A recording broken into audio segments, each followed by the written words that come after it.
Hey guys, what's up? I'm here to make a new video talking about the newest Megadeth album that came out. Now, Megadeth haven't put out an album since Super Clodder, and I think I've shown videos before. I have a signed copy of that, and let me just say, that album was not good. It had 2 or 3 tracks that I thought were, passable, thought they were pretty alright. But looking back at that album, it wasn't worth my time, it wasn't worth the money I spent on it, and really, they fucked up. They shit the bed. They really didn't do good on it. I think the only thing that I actually liked from that was something I actually got with when I bought the signed album. I'm surprising that I have this so close by, but I treasured this for a long time after I got it. Still do, because it's really cool. Let me just dig it out. I got it in this little plastic holder. It's this coin that came with it. And it has Vic Rattlehead on one side, which I fucking think's cool. If you can't see that, there you go. And then it has Vic on the other side with Cyber Army Fan Club, Death from Everywhere. It might be a little bit hard to see, but yeah, that's what's on it. And I don't know if this is etched yet. It says 2013 on this one.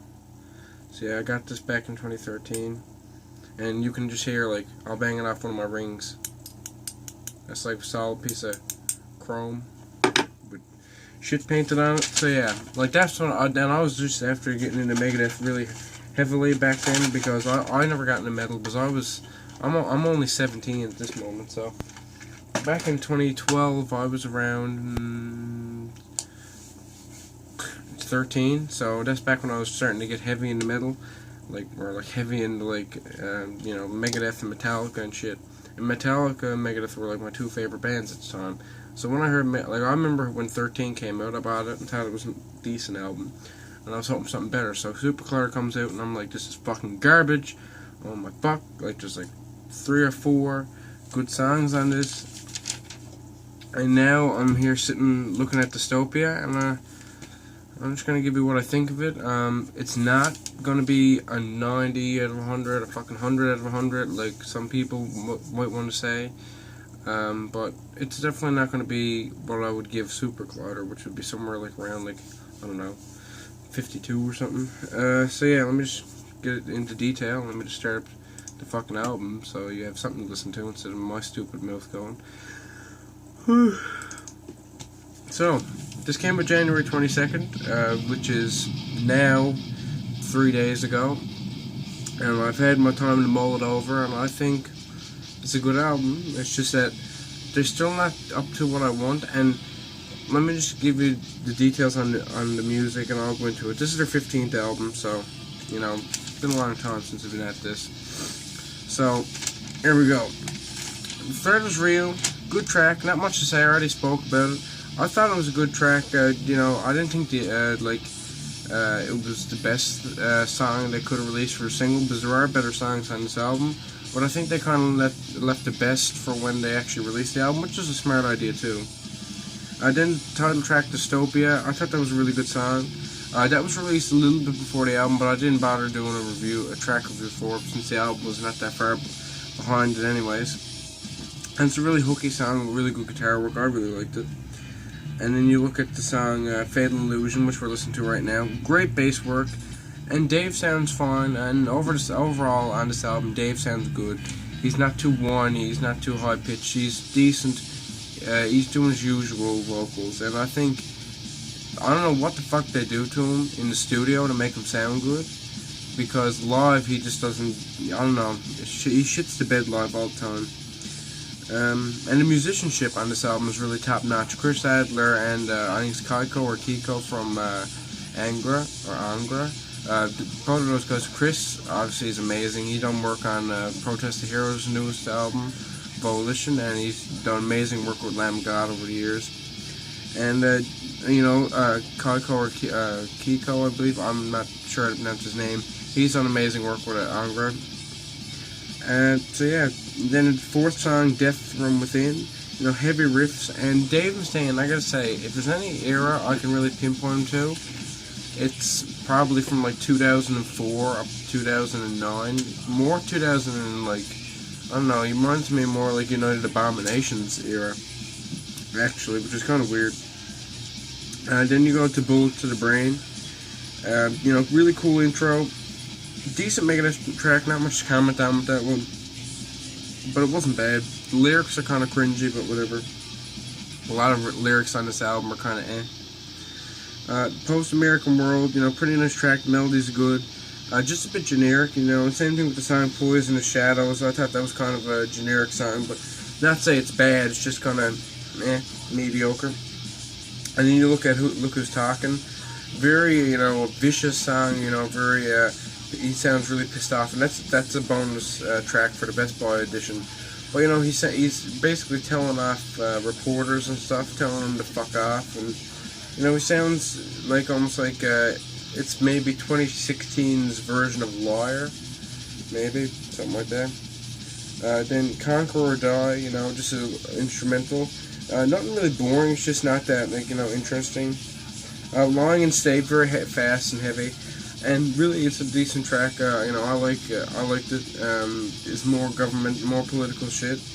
And then you get to the Emperor, which is the 11th track. You know, more awesome riffs, more nice hooks. And like I say, this album overall is pretty catchy. It's more memorable than Super Collider, except for the fact that, you know, like tracks like the title track on Super Collider, like everyone was making fun of that and re-singing that chorus for months and months after, so I can't really say, I don't know if this album's more catchy and more memorable, but it's better. Then you look at the track, Last Dying Wish, another Best Buy exclusive track. Catchy chorus, nice song overall. It really, I think all the bonus tracks are really good songs, and they shouldn't have been bonus tracks. They should have took like songs like, I don't know, Bullet to the Brain and shit like that, and maybe like Conquer or Die and stuck them on as bonus tracks. And then you look at a song like Foreign Policy, like that's the one playing now.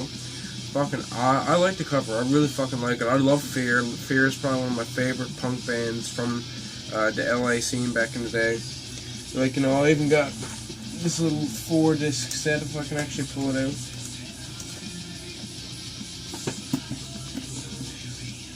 You know, there you go.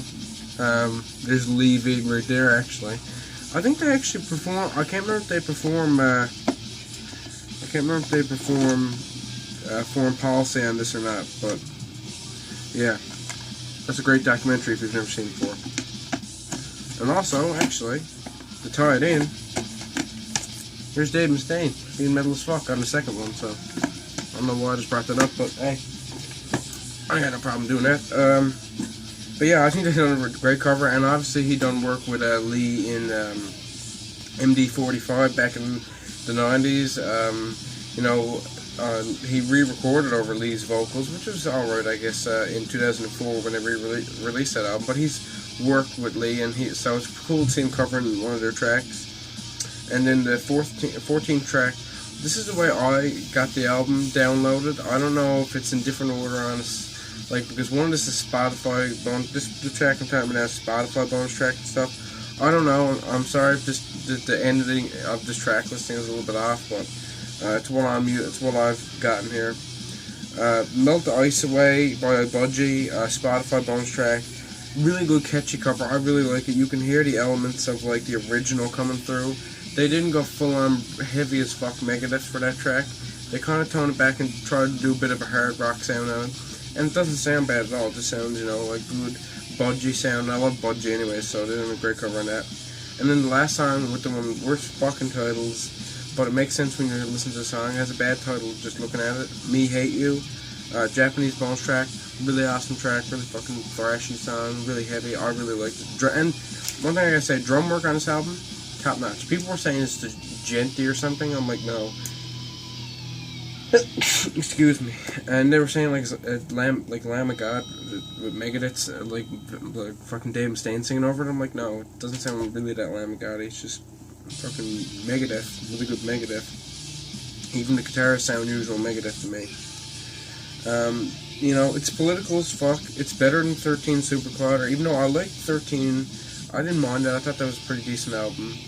And I kind of like, you know, that was my first album I ever got to experience, like, getting released that I can even remember. Like, in all honesty, that's the first album I can remember being released and me actually knowing that it's about to be released and being hyped for it.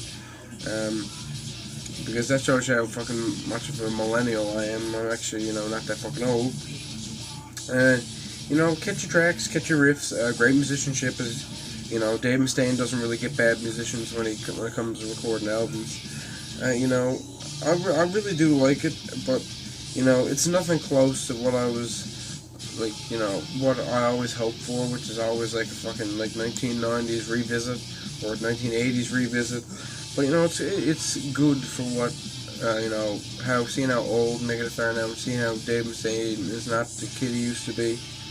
And, you know, it's not even as good as Endgame, but Endgame is basically probably their last, like, amazing album, or, like, top-notch album that they'll probably ever make. But, you know, really nice artwork. I like the symbolism. I like the way they colored it and shaded it. It looks really nice. And I like the way the Megadeth logo looks on it. So, really, this is not a bad album. I'm going to give it a 76 out of 100. Knowing that some people are giving it a lot higher score than that, I just think that it's a 76 kind of album, you know. You know, not bad, but not, you know, not giving it too much credit because, you know, Megadeth, I've seen them do better than this, so it's hard to give them a high score when you know they can do better.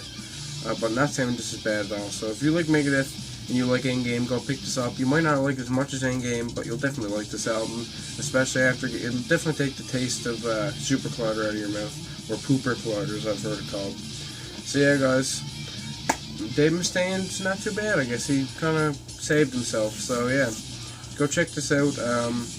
If you haven't already checked it out, then, you know, where have you been? You know, it's just been everywhere lately. So yeah, that's all I gotta say, guys. Peace the fuck out and go listen to Megadeth.